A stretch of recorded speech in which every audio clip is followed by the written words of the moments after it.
자, 이제 제 사정입니다. 농업진흥직 나왔죠? 이번 시간이 아마 이번 과정의 마지막 시간 될 겁니다. 자, 이제 시험에 나올 사항들이 제 4장도 시험에 나올 겁니다. 보세요. 4장을 보시고 나서 이제 우리가 농지 이용에 관한 사항 6장은 이제 보시면 됩니다. 5장은 시험에 절대 안 나옵니다. 자, 4장 보세요. 보겠습니다. 농업진흥직이죠. 농지의 보존을 위해서 농업진흥직 지입니다. 과거에 절대농지라 불리죠. 절대농지가 불리는 것이 지금은 농업진흥직입니다.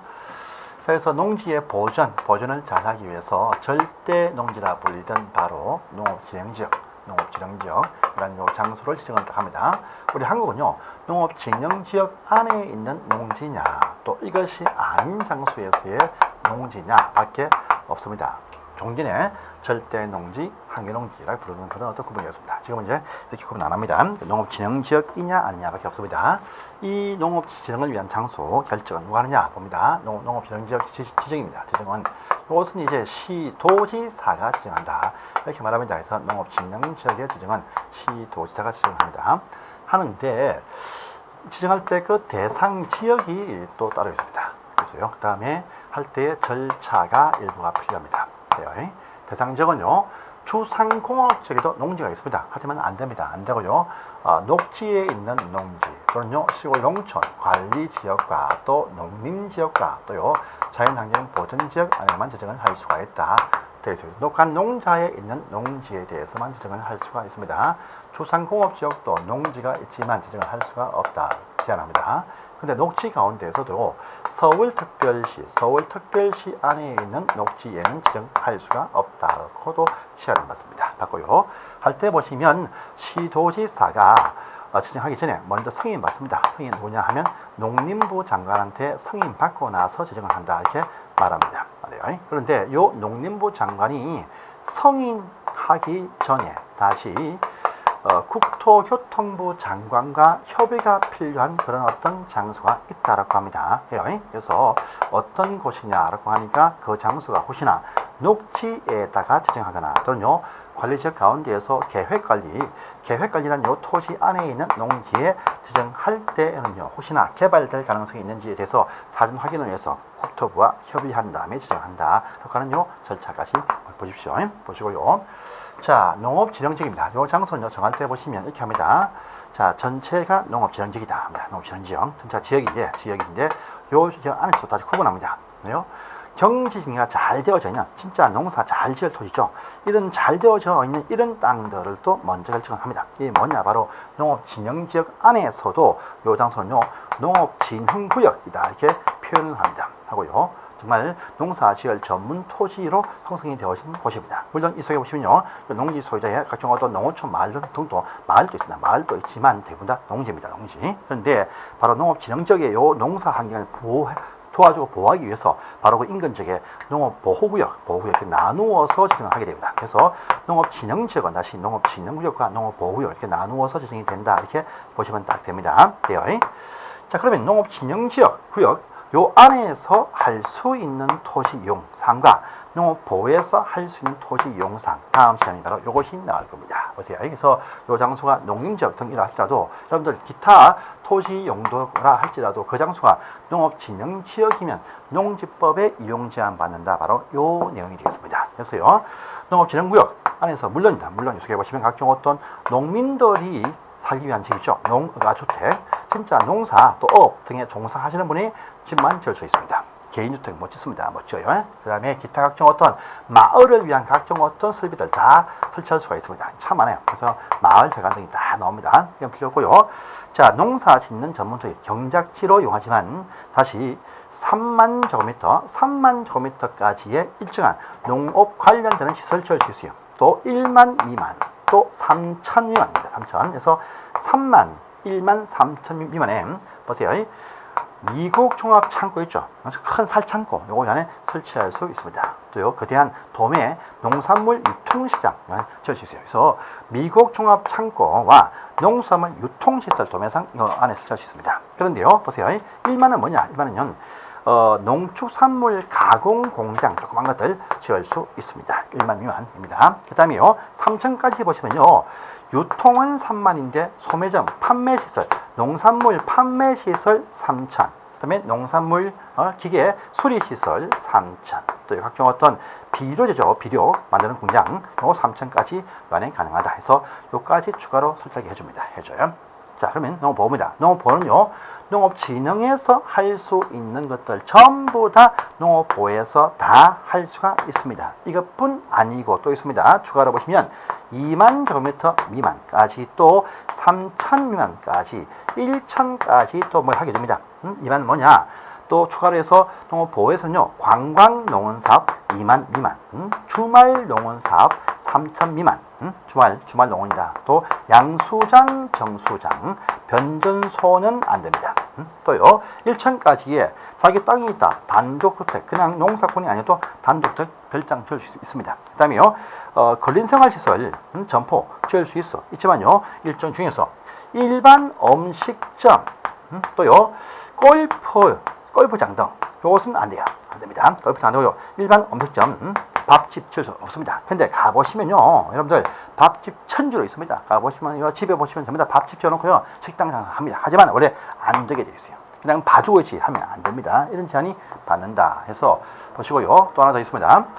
혹시나 농업진흥지역에 포함이 되어진 곳과 아닌 곳에 땅이 딱 걸쳐 있어요. 딱 보니까 농업진흥지역 쪽에 딱 보니까 얼마냐? 300이다. 300이 딱 포함이 되어 있고요. 아닌 곳에 200이 딱 포함되어 있습니다. 보통은요, 과반이 넘쪽에 따른다 하죠. 근데 농업진흥지역에 포함이 되어진 토지가, 요 토지가요, 100평 330 이하이면 요 전체가 다 농업진흥지역 아닙니다. 아닙니다. 그 다음에요, 농업진흥구역과 보호에 걸치는 토지가 있다 할 때 농업진흥구역 쪽에 포함이 되어진 100평 330 이하이면 전체가 다 농업보호로 본다. 이렇게 빼버립니다.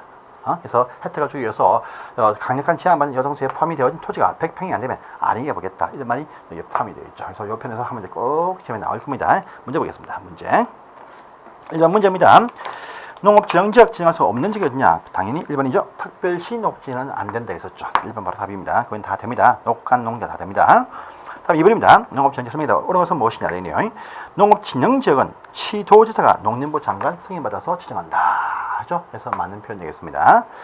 2번입니다. 농지사업 또요, 농업 기반 사업이 시행되거나 또 시행 중인 지역으로서 농업용으로 이용되거나 이용한 토지가 집단화되어져 있는 지역은 농업보호. 여러분, 농지가 집단화되어 있다면 뭡니까? 농업진흥구역을 말하지 보호구역이 아니겠죠. 해서 보시면 1번 지문, 2번 지문 X입니다. 그 다음에 농업진흥구역 안에서는요, 농업 생산과 직접 관련이 되지 아니한 일체 행위 할 수 없다. 그건 아니죠. 일체 행위 아니죠. 농지와 관련 안 되어도 몇 가지 마을 회관들, 또 미국 유통 창고들 지을 수 있으니까 일체 않는다는 아닙니다. 그래서 한번 해서요. 4번입니다. 농업보호에서는 부지가 3만 미만, 아니죠. 관광농원사업 2만 미만이죠. 3만 되면 안 됩니다. 그래서 4번 X고요. 5번입니다. 농업보호에서 여러분들 1,000제곱미터 미만의 어딥니까? 우리 근생시설 가운데에서 여러분들 단안노다는요, 안 됩니다. 그 농사 짓는 곳에 안 마실 수 있으면 되겠습니까? 안 돼요. 그래서 이것뿐 아니고 몇 개 더 단안노도 안 됩니다. 안 되겠어. 5번도 X가 됩니다. 자, 보시고 이제 다음 페이지입니다. 3번 문제입니다. 틀린 것은 무엇이냐? 자, 농림부 장관이 농업진흥지역 지정한다. 아니죠. 농림부는 승인만 해주고 농업진흥지역은 시도에서 지정합니다. 그래서 보시면 1번 지문 바로 X네요. 2번입니다. 농업진흥은 농업진흥구역과 보호로 구분해서 지정한다. 그래서 2번 맞습니다. 그 다음에 농업보호는 농업진흥구역을 도와주는 땅이죠. 3번 지문 설명이 맞습니다. 또 4번 농업진흥지역은 녹간 농자에 대해서 지정한다. 단 특별시는 제외한다. 예, 맞는 표현 되겠습니다. 그 다음에 시도는요, 그 용도지역을 변경할 때 농업진흥 지역을 기할 수 있다. 맞죠? 용도지역을 바꿉니다. 그러면 당연히 용도지역이 녹간 농자인데 이 용도지역 자체를요, 주거 상업으로 개발한다 할 때 당연히 해제할 수가 있는 것입니다. 그래서 3번, 5번 정도 맞습니다. 4번입니다. 농업보호구역에서 할 수 있는 행위가 아닌 것이 무엇이냐? 딱 나와있죠? 단독주택 1차 미만 할 수가 있다 했습니다. 그 다음에 양수장, 정수장은요, 3,000이죠. 3,000, 5,000 걸렸죠? 안 됩니다. 이번 X네요. 관광농원사업 2만 맞습니다. 주말농원 3,000 맞습니다. 그 다음에 건설시설들 1차 미만 네, 됩니다. 네, 된다. 그래서 답은 2번이 아니네요. 자, 5번입니다. 농업지원 처음에 어려운 것은 무엇이냐? 되겠죠? 농업 1번 보시고요. 2번 그 1번에 있죠. 1번에 보시면 농업진흥구역의 용수원 확보를 위해서 농업보호가 있겠죠. 그래서 문장이 바뀌었습니다. 이번 X입니다. 그 다음에 광역시 안에 있는 녹지를 지정할 수 있습니다. 서울특별시를 고 광역시 녹지 지정할 수가 있습니다. 그래서 이번 질문 X네요. 3번입니다. 매장 문화재 발굴은요, 지역 불문 다 할 수 있습니다. 그래서 3번 질문 맞고요. X고요. 4번입니다. 농수산물 연구시설 딱 되어 있죠. 보시면 이것은 3,000제곱미터 미만인 시설은 농업진흥구역에 설치할 수 있다. 예, 맞죠? 아까 보니까 농업진흥 안 했어요. 미국 창고와 유통창고는 3만, 가공시설 1만, 기타는 전보다 3,000 미만이면 지정에서도 할 수가 있다. 4번님은 연구소 맞습니다. 그 다음에 농업진흥청은요, 농림부 장관성이죠. 국장이 아닙니다. 그래서 보시면 5번님도 X가 되겠습니다. 그래서 이게 딱 보시기 바랍니다. 그래서 이게 보시고요. 여러분 5장 여러분들 통과하세요. 시험에 안 나옵니다. 안 나오고요. 자, 6장 농지의 이용 갑니다. 농지의 이용 가볼게요. 자, 지금 권리의 개소 여기 나옵니다. 농지의 대리경작 임대차 원래 안 되지만 할 수가 있죠. 설명하겠습니다. 농지를 이제 농지는 계속 농토로서 이용되어야 됩니다. 그래서 어떠할 때 농지의 주인이 농사를 안 지으면요, 대리경작할 수도 있고 또 농사꾼들이 그 농지를 임대할 수 있는 경우도 있습니다. 원래 안 되지만요, 할 수 있어요. 그래서 농지의 이용 이걸 위해서 보시면 이용하기 위해서 농지입니다. 농지가 지금 방치되죠. 방치된다 할 때 표현이 유휴다 이렇게 표현합니다. 유농지. 그래서 방치된 농지 유농지입니다. 휴경 아니에요. 휴경 아닙니다. 휴경 아니고 유휴농지입니다. 이럴 때 보시면요, 해당 요 방지상을 그냥 가만히 안 내버려둔다. 우리 시군구청장이 방치된 농지가 딱 보이면요, 해당 농지 소유자 또는 농지 임차인한테 당신들 농사 지어라 이렇게 계속 촉구합니다. 촉구함에 불구하고도 이들이 방치를 계속 이렇게 촉구해도 계속 이용하지 않고 있습니다. 그러면 이렇게 합니다. 농지 소유자 등한테 당신 농지 다른 사람한테 주어서 농사 짓게 한다, 대리 경작하겠다라고 요 사실을 통지를 딱 해주면 이들은 이 통지일로부터 10일 안에 이의신청이 됩니다. 이의신청. 요걸 하지 아니한다라면 바로 경작을 개시를 할 수가 있다라고 합니다. 하게 되면 이제 3년간 경작을 할 수가 있습니다. 이때 누가 하느냐 보시면요, 누가 하냐, 바로 인근에 있는 농업인이 원칙입니다. 그런데 아는 안면에 같은 마을 주민끼리 잘 안 받겠죠. 그럼 1차적입니다. 다음에 안 되면 두 번째, 인근에 있는 농업 생산자 단체라든지 학교 등한테 이것을 경작을 맡길 수 있다. 딱 나옵니다. 나와요. 하게 되면요, 그 대신 이제 수학 되면 수학한 그 양의 10%는요 수수료 지급을 하게 되겠습니다. 근데 안 받죠? 그럼 공탁에서 책임을 면할 수 있습니다. 그런데요, 이때입니다. 3년간 했습니다. 근데 계속 요 중간에 중지하지를 아니하면 계속 자동 연장이 딱 되어집니다. 되어지니까 하고 싶으면 3년 되기 전 3개월 전에 소유자 등이 중지 청구를 해야 됩니다. 안 하면 자동 연장도 되어집니다. 바로 대리경작입니다. 그래서 그것도 될 수 있고요. 그 다음에 또 0입니다. 농지 임대차, 사용대차. 임대차는 원칙적으로 안 된다. 금지입니다. 하지만 할 수 있는 예외가 또 등장을 합니다. 자, 첫 번째입니다. 여러분들, 농부 아닌 자, 농업인 외자가 농지를 소유하는 경우가 쭉 있었죠. 국학, 주상, 이담, 허신협 등입니다. 이제 농부가 아닌 자가 소유한 그 농지 임대할 수가 있다. 딱 나옵니다. 농부 아닌 분이 농지를 소유할 수 있는 경우일 때 그 농지를 임대할 수가 있습니다. 단 여기서 무엇은 안 됩니다. 뭐냐? 학교나 연구소 등은 임대 못해요. 또 주말 농장 목적의 소유한 자 임대 못합니다. 그래서 이 중에서 학교나 연구실 또는 주말 체험 영농 목적의 소유한 자들은 임대 불가능합니다. 연구 안 하죠? 주말 안 하죠? 팔아야 됩니다. 무조건요. 그래서 이것은 임대, 그건 전부 다 임대 다 할 수 있습니다. 전용 허가 신고 앱이 전부 다 임대 다 할 수 있어요. 다음에 두 번째입니다. 두 번째 보세요. 자, 농업인들이 자기가 소유한 농업인이 자기 소유한 농지입니다. 이것을요, 보세요. 주말 체험 농장 보유한 자 임대 안 됩니다. 그런데 주말 체험 할지 안 돼. 주말 체험 영농할자한테 그 목적으로 임대할 수 있어요. 주말 체험 농장 가진분은 임대 안 되어도 지 농지를 주말 체험용으로 임대는 할 수가 있다. 이 말 되겠습니다. 알겠죠? 다음에 또 세 번째입니다. 세 번째. 나이가 많네요. 나이가 많아요. 고령. 참 이게 문제가 좀 있습니다. 만 60세. 지금은 한참이죠. 한참인데 이 옛날 조항이 아직 있어요. 만 60세 이상인 분이 농사를 5년 이상 지었다. 힘들다 할 때 그런 지 임대할 수 있습니다. 참 피하죠. 그다음에 두 번째입니다. 네 번째입니다. 3개월 이상 병원 입원합니다. 치료에 입원한다. 또요. 잘 보세요. 해외, 국외 여행 갑니다. 국내 말고 국외 여행 갑니다. 이럴 때 임대할 수 있습니다. 또요. 다섯 번째 보시면 어딥니까? 형무소에 수용당해요. 수용. 이게 뭡니까? 형무소 시설. 형무소에 수용합니다. 수용할 때 임대할 수 있습니다. 그 다음에요. 취약. 학교 갈 때 임대할 수 있어요. 그 다음에 징집. 입대할 때 임대할 수 있습니다. 또 공직 취임. 공직 취임할 때 임대할 수 있다. 근데요. 보시면 뭡니까? 지명직 안 됩니다. 안 돼요. 시험직도 안 됩니다. 그럼 지가 원해서죠.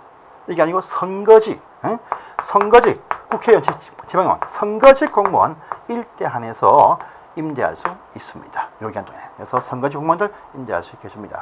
수용, 취약, 입대, 공직 등이 있습니다. 있고요. 요 정도만 뵙게 되는데 요점만 아시면 됩니다. 그래서 임대할 수 있다. 임대차 기간 이제 봅니다. 임대차 기간 3년. 여러분들 이쪽이죠. 대리경제는 3년입니다. 이건 3년 이상. 이건 3년 이상으로 한다. 최소 3년. 최소 이상한다. 합니다. 할 것이고 요것도 연장될 수가 있어요. 그래서 이때도 3개월 전까지 조건의 변경 또는요 임대계약 이제 해지 요 사실을 통지해야 이것을 연장을 막을 수가 있다. 이렇게 되어 있습니다. 임대차입니다. 또요 요것은 이제 서명계약이죠. 서명계약 하는데 서명계약서 체결할 것이고 요 계약서는요 바로 시구업면장한테 확인받게 되어져 있다. 이렇게 또 보시면 됩니다. 그래서 바로 임대차였습니다. 자, 보겠습니다. 문제 1번입니다. 자, 우리 틀린 것은 무엇이냐 되어 있죠? 대리경제약 기간 따로 정함이 없으면 3년으로 한다. 예, 맞습니다. 자, 우리 임대할 때 서명계약이다. 예, 맞습니다. 또요, 임대 농지의 양수인은요, 임대인지 승계한다. 예, 맞습니다. 휴경할 때죠. 유휴 말고 휴경할 때는 대리경제약 못한다. 예, 맞습니다. 또요. 먼저 보세요. 자기 농사를 위해서 농지 소유자가 주말 체험 영농할자한테 임대하는 것은 할 수가 있다 했었죠. 그래서 주말 체험 목적의 농지를 보유한 자 임대할 수 없다. 하지만 자기 농지를 주말 체험할 자한테 임대는 할 수가 있다라고 했습니다. 그래서 5번 질문 보시면 할 수 없다 할 수 있습니다. X네요. 자, 보시고 다음 페이지입니다. 농지 소유 위탁 경영을 할 수 있는 경우 저번 시험에 나왔던 사항입니다. 보시면 여러분들 국내 여행 안 된다 했었죠. 안 됩니다. 다음에 소송 중이다. 계속 농사 지을 수 있습니다. 있어요. 자, 치료하면 3개월 이상이요. 3개월 이상 치료. 다음에요. 행무소에 수용 중이다. 맞네요. 4분 하시네요. 알겠습니다. 또 해외여행 3개월, 2개월 안 됩니다. 2개월 안 돼요. 그래서 보시면 이제 답은 4분만 딱 됩니다. 자, 보시고요. 3번 갑니다. 틀린 것은 무엇이냐? 농지 임대차 계약 서명계약의 원칙이다. 네, 맞습니다. 보시고요. 자, 임대차는 금지하지만 만 55세 아니죠. 만 60세 이상인 분이 고령임대 할 수가 있다. 답 2번 X네요. 농업인이 농지를 매입할 때 농지증 발급 신청 의뢰합니다. 그래서 3번 맞고요. 4번 가시면 농지 전용허가 신고한 자도 농업 경영계획서 필요한 농지증 발급 신청한다 했습니까? 4번 맞습니다. 농지법 외에 특례 정할 수 없다. 그래서 5번은 맞습니다. 보시고요. 다음 페이지입니다. 4번 문제. 농지 임대차 설명이죠. 틀린 것은 무엇이냐? 24에 있던 문제입니다. 임대차 계약 기한 정함이 없으면 뭔가 3년 이상으로 한다. 3년 이상. 그렇죠? 5년 아닙니다. 그래서 이번 X네요. 이 농지법에 위반되는 상으로서 임차인한테 불리한 특약 효력이 없다. 예, 맞습니다. 서명계약이다. 맞습니다. 양수인들 지승계합니다. 맞습니다. 또요. 보시면 임대차 계약은 그 등기가 없어도 시구업장 등한테 확인 받으면 바로 효력을 발생한다. 네, 역시 맞는 표현 되겠습니다. 그래서 3 맞고요. 5번 갑니다. 대리 경작을 할 때 수확량 10%죠. 10% 공탁 또는 지급해야 됩니다. 10%. 그 다음에요. 농업법인은 뭡니까? 업무 집행권 가진 이사들이 3분의 1 이상이 농업인이어야 되죠. 이것도 이제 보시면 3분의 1. 답은 2번 되겠습니다. 자, 이제 제일 끝에 갑니다. 마지막 문제였습니다. 문제입니다. 괄호 빈칸을 채워라 되겠습니다. 농림부 장관은 농지보전 부담금을 낼 자가 납부 기한까지 납부를 하지 아니하죠. 그러면요, 체납된 부담금 100분의 5에 해당하는 가상금을 부과할 수 있다. 이렇게 말합니다. 그래서 기억은 가상금입니다. 그 다음에요, 농지 처분 명령 이행하지 않는다 할 때 바로 이행강제금 부과할 수 있죠. 그래서 답은 가상금과 이행강제금 해서 답은 1번 되겠습니다. 이렇게 해서 풀이 과정은 다 마치겠습니다. 여러분들 힘내시고 지금 했던 이 핵심적인 사항들 정말 시험에 꼭 나올 사항이니까 그럼 정 문제 풀기 싫다 그러면요, 제가 앞 소뒤에 간단하게 한 핵심인 쪽만 계속 반복해서 보셔도 충분하게 여러분들 기본적인 점수 7점 제가 보장합니다. 그러니까 믿으시고 일단 반복이 제일 중요합니다. 제가 학원 수업하지만 학원에서요 깊이 있게 볼 필요 없다. 반복해라. 반복을 계속 하시면요, 여러분들 시험장에서 다 눈에 선하게 답이 보입니다. 반복의 힘을 믿으시고요. 딱 그 해당 파트만 집중적으로 하시면 그 집중의 어떤 반복이 굉장히 시험에서 큰 효과를 발생합니다. 여러분들 부디 이번 26개 시험에 다들 합격하시는 그런 큰 영광이 닿기를 정말 진심으로 빌겠습니다. 여러분들 화이팅입니다.